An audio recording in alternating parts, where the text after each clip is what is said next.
If it's Tuesday, it's down and dirty Woodscraft. Stay with me.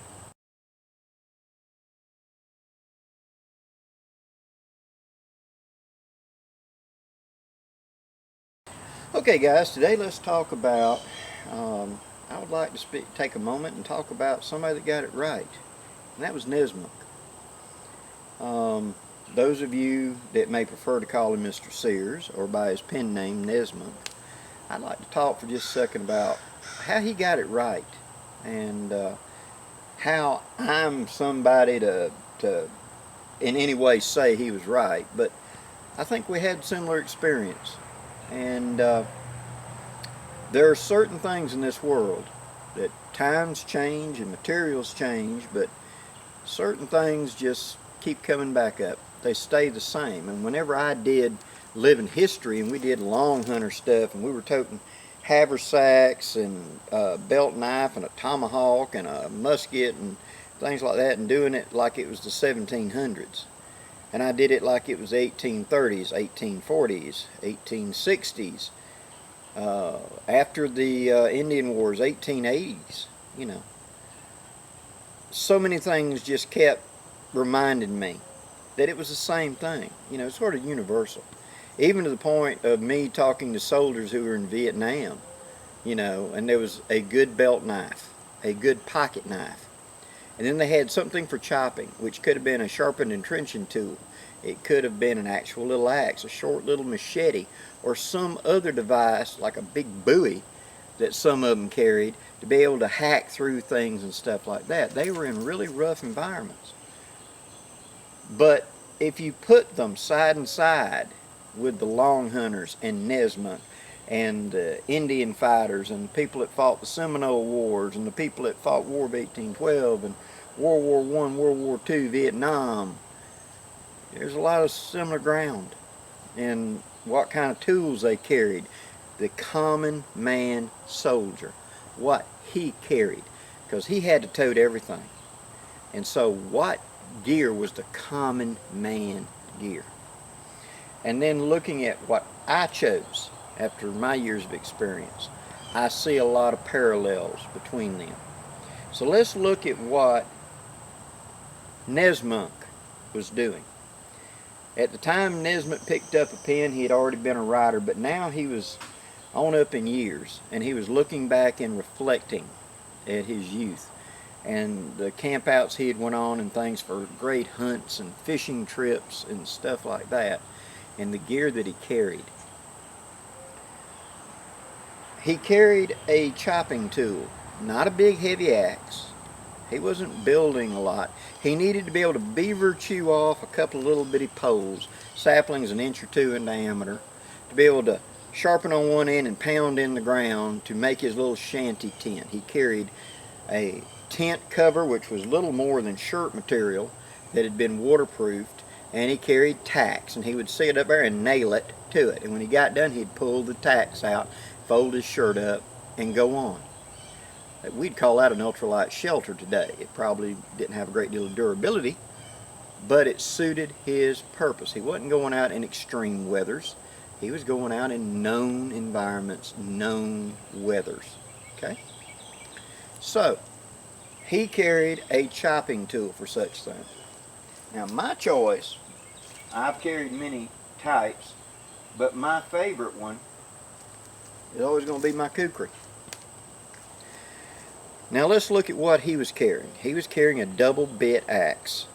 Okay? It had a chopping edge and it had a sharp edge.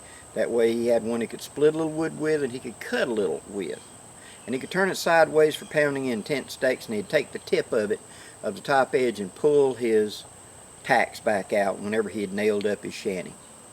Well, with my kukri, I've got a really sharp edge in here, and I've got more of a grubbing edge up in here. I can pound stakes with it. I can dig cat trenches with it. I can build shelters with it. It's a wedge configuration, so it splits well on small kindling wood and stuff like that. It isn't relatively heavy, but it's good for vines. It's good for cutting small kindling and what I need in the eastern woodlands for firewood, because 90% I'm just going to pick up off the ground. I'm going to use this to bust up that fat lighter stump and get fresh fat lighter. I'm going to use it to shave bark to get tinder sources, things like that. But the vast majority, I don't have to split up wood. I'm not in a boreal forest where everything's 10 inches thick around me. Everything's small. And so I can just pick it up, snap it off, and it's ready to convert into tinder. You know, I don't have to have a lot. I could actually do without. But it gives me such an advantage to its size and weight because of digging, because of splitting, because of pounding, because of using it as a draw knife, using it as a wedge. It has multiple uses for its size. Now in your learning, your environment, you may choose a different tool. There are guys that like to tote a cold steel shovel that's sharpened on one edge and use it for all the jobs I do this, and it works. I know people that do that. I know people that tote a machete instead because they don't need what I need, but a machete is more conducive to what they're doing. And then I know people up north that they tote a hatchet or an actual axe or even a bow saw because that is the better choice in their woods. Don't get hung up in dogma. Just because Blackie totes a kukri don't mean a kukri is the best tool in the world for you, even if you're in my type of woods. It's all about being an individual. What is it that you carry? And for Nessmunk, it was a double bit axe that he designed. He wanted it a certain way. For Blackie, it's a kukri. Now,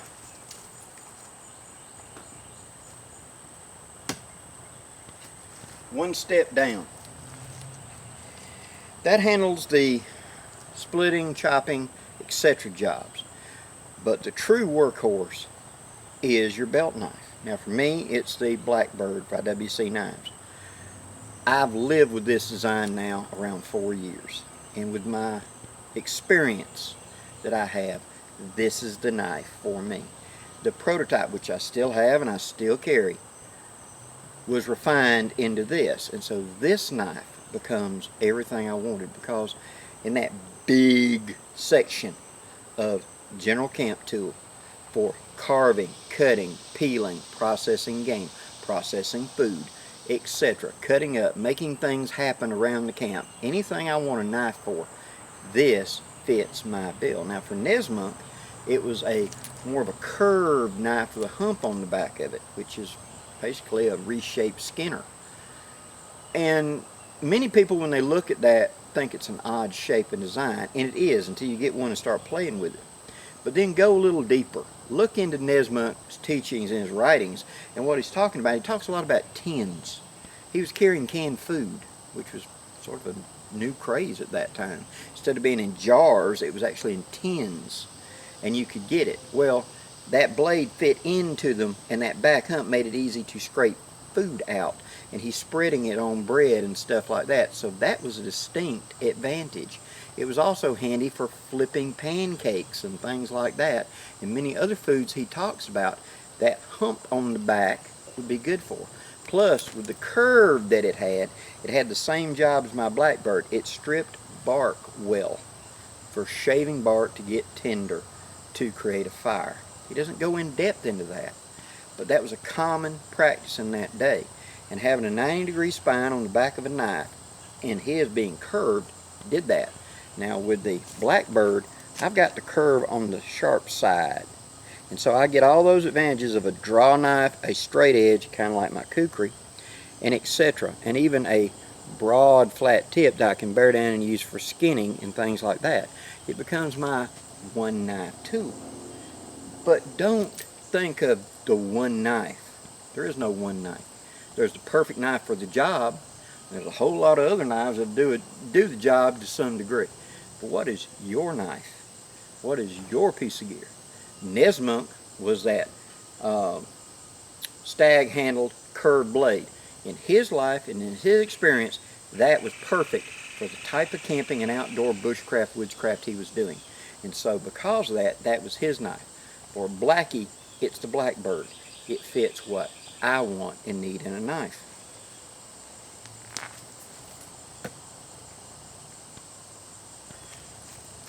And when it comes to a knife, what is yours? What is your preference? Don't think you got to spend tons of money. That's an investment. It truly is.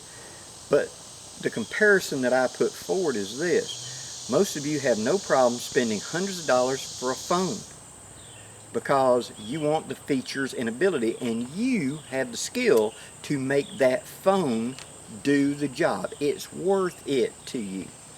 Well, if you're not there with that level of knife skill and you're not using it that much, you can absolutely get by with a $50 knife or whatever. You don't have to invest in that.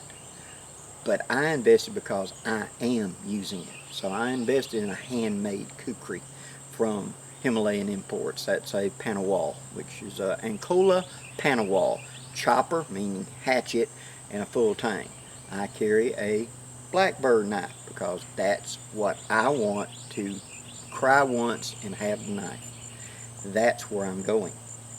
And now we come to the third choice. And I've kind of danced with this one a little bit.